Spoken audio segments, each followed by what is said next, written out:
Welcome student, Subhash English school की online classes में आपका स्वागत है। आज हम कक्षा 6 की हिंदी सामान्य में पाठ 24 मित्र को पत्र, है ना। मित्र को पत्र कैसे लिखा जाता है ये पढ़ेंगे। ये कहीं से लिया गया है, संकलित है।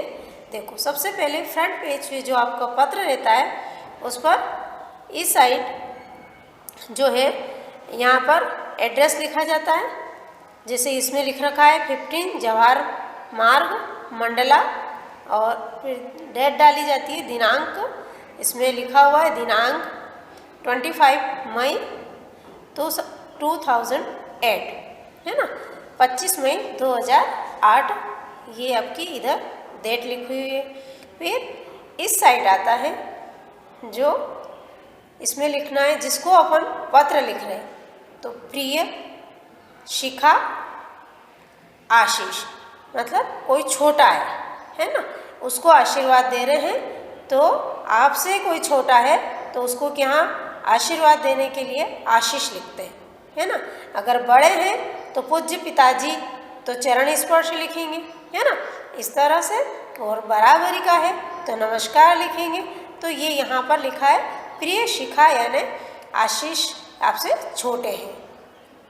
अब क्या लिखा है पत्र में, ये सारा मैटर, ये यहाँ पर ये जो है, ये बीच का जो मैटर होता है ये किसी भी प्रकार पे हो सकता है, किसी भी तरह का हो सकता है ना। यहाँ शादी का भी वर्णन कर सकते हो आप, अपने पढ़ाई का वर्णन कर सकते हो आप। इस तरह से इसमें लिखा है कि ये आज ही हम लोग कान्हा का अभ्यारण्य देखकर लौटे हैं, यानी कहीं कान्हा जो अपने मध्य प्रदेश में है, जो बहुत ही बड़ा अभ्यारण्य है, जहाँ पर जानवरों को जो है, जंगली जानवर जो है, जो जिनकी प्रजातियाँ लुप्त होने वाली होती है या जो जंगलों में रहते हैं और शिकारियों का भय रहता है, उन्हें इस अभ्यारण्य में रखा जाता है। और ये अभ्यारण्य बहुत बड़े होते हैं, बहुत लंबे चौड़े, यहाँ एक गांव बस जाए इतने बड़े होते हैं। यानी कि अभ्यारण्य ऐसा नहीं कि जंगली जानवरों को रख के उनको कैद किया जाए, वो खुले में रह सकते हैं, वो अपनी जीविका अपने अनुसार चला सकते हैं,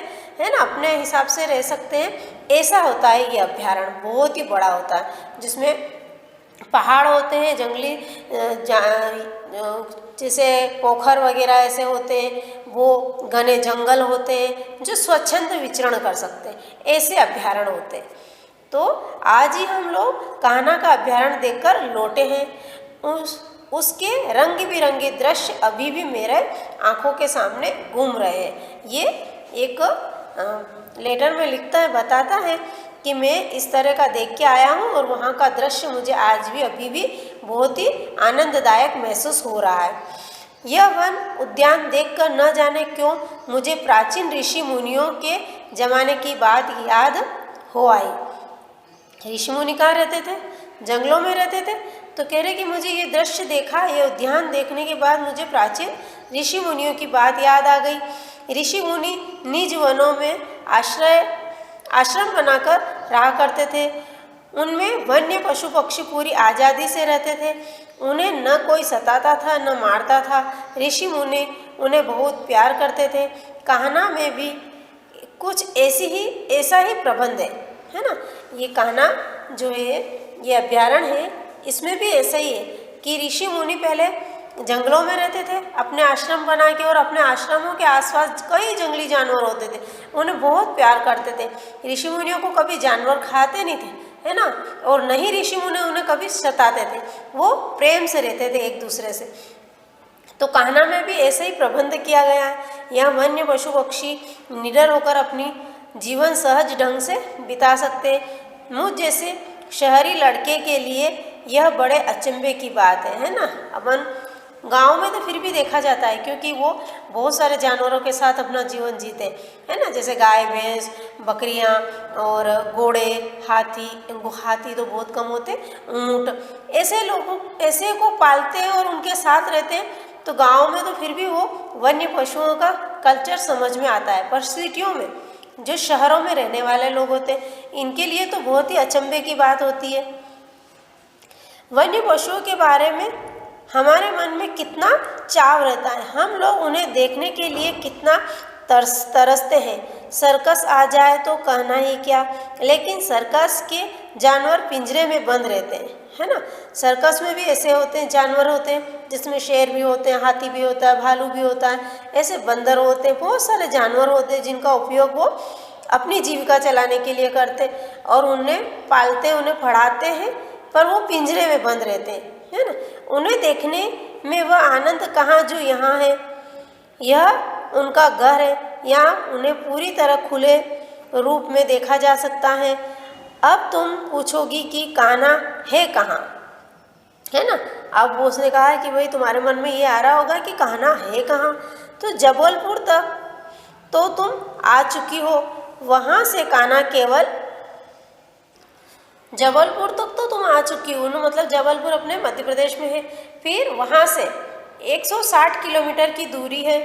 जबलपुर से मंडला होती हुई, है ना, जबलपुर से मंडला होती हुई चिरई डिंडोरी तक बढ़िया कोलतार की सड़क है। कोलतार की सड़क यानी काली सड़क, जो ये पक्की सड़क होती है, इसको बोलते हैं कोलतार की सड़क है। वहाँ से लगभग 1 घंटे में कान्हा पहुँच जाते हैं। कहाँ से? जबलपुर से 160 किलोमीटर की दूरी पर है।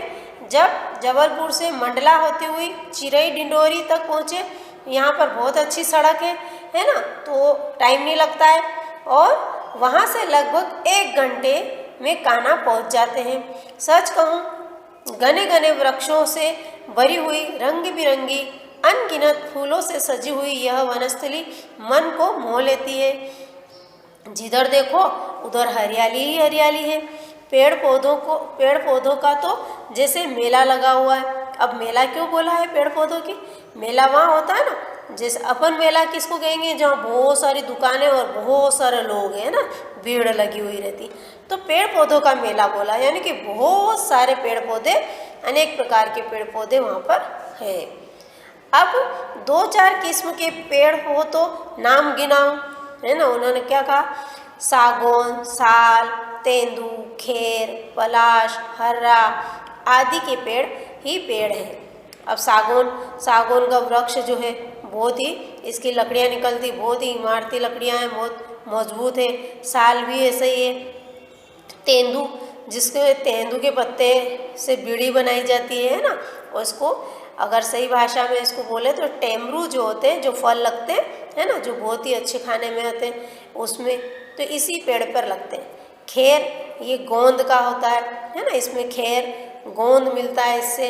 पलाश, ये भी जो अभी आपने देखा होगा कि कहीं पर भी आपने देखो जिसकी ऑरेंज कलर के फूल ही फूल है, केवल फूल है उस पर और पत्ते एक भी नहीं होते, जिसको खाकरा भी बोला जाता है, ये पलाश है। पहले इसके पत्तल धोने बनाए जाते थे, बहुत बड़े बड़े पत्तल धोने इसी के उपयोग में लिए जाते थे।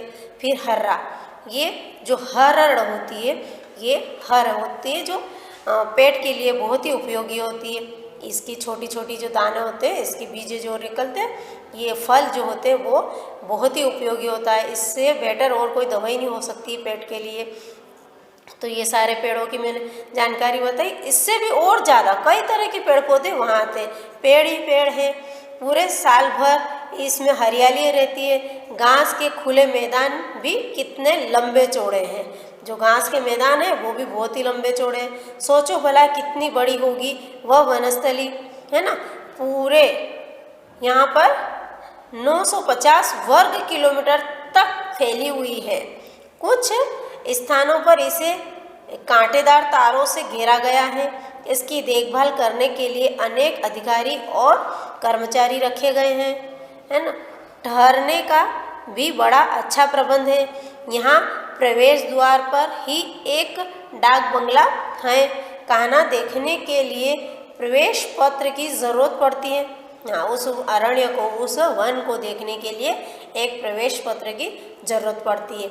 ये इसीलिए है उन जानवरों की सुरक्षा के लिए। अगर आप बिना डरे हर कोई अंदर चला जाए, अन्य व्यक्ति भी जाए, तो बहुत सारे लोग शिकारी व्यक्ति भी जा सकते हैं जो इन पशुओं को हानि पहुंचा सके। इसीलिए उनकी सुरक्षा के लिए एक प्रवेश पत्र की जरूरत पड़ती है। हम लोगों ने तो हम मंडला के वन विभाग से ही पास बनवाए थे। तुम्हारे मन में यह सवाल जरूर उठ रहा होगा कि हम लोगों ने 950 वर्ग किलोमीटर की सैर पैदल कैसे की, है ना। यही हो रहा ना कि इतना लंबा चौड़ा वन आपने कैसे देखा। तो यहाँ उद्यान में 125 किलोमीटर लंबी सड़क बनाई गई है।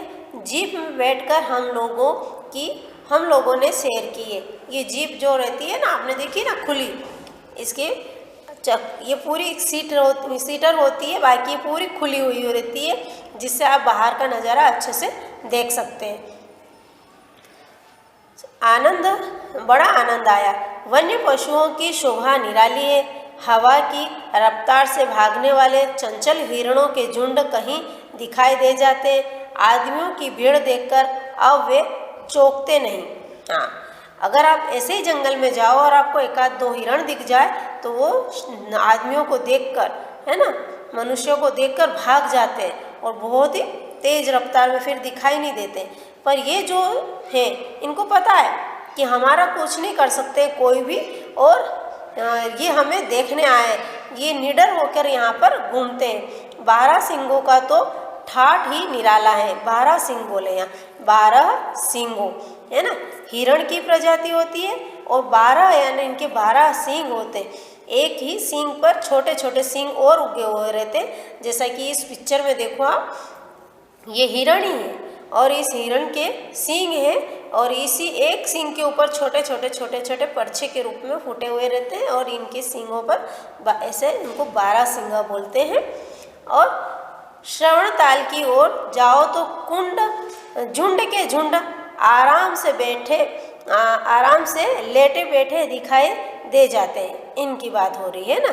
छोटे छोटे सींग वाली नील गाय तो यहाँ की विशेषता है।